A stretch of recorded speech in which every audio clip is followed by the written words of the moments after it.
สบายดีท่านผู้เบิ่งทั้งหลายสิเว้าถึงการกินเหล้ากินเบียร์เด้อเด้อใกล้สิฮอดปีใหม่แล้วพวกได้บ่กินนั่นก็ปฏิเสธเข้าไปโลดบ่กินเวลาเอามาแล้วไปเทที่มันเสียดายเขาซื้อเป็นเงินเป็นคำบางทีข้อยบ่กินจะสิเทให้เขาปฏิเสธแล้วบางคนเขาก็ให้เขาลิ้นให้มารยาทเข้าใจบ่มารยาทคือจะเข้ามาในกลุ่มนี่บางทีเขาก็กินได้เด้อแก้วนึงจังซี่คันบ่กินก็ปฏิเสธครบแบบข้อขาดบาดตายเลยบางทีคนที่เขาลิ้นเขาก็เว้าพวกคือเอานะนิดเดียวนะนิดเดียวนะเขาบอกพวกคือคันคนแบบลิ้นเป็นปกติได้เจ้าก็บ่ต้องกินบ่ต้องไปเทถิ่มเสียดาย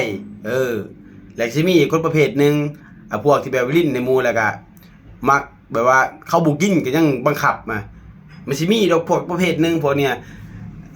กินนะบ่กินว่ะบ่กินเด้อบางทีก็จับปากอ่ะกินบางทีเขาบ่กินก็ยังให้เขากินบางคนก็ได้บ่ต้องไปบังคับเขาบ่กินก็คือบ่กิน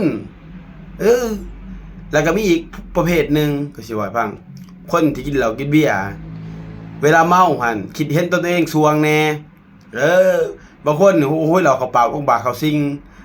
โอ้โหเป็นผู้วิเศษมาทันทีแทบสิเป็นจ่าพนมบ่ซื่อๆบางคนนี่โอ้ย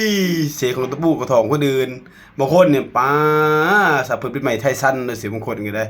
ใจเย็นๆเวลากินแหละจักหน่อยเพราะว่าหายเมาเศร้าเมาแหละมันสิอายตัวเองได้บัดนี้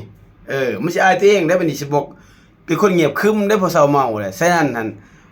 ตอนกินหั่นก็ต้องเบาๆแน่เพราะว่าตอนเมาตอนเศร้าเมาแล้วเฮาสิอายเขาเวลากินก็คิดตอนตัวเองเศร้าเมาแน่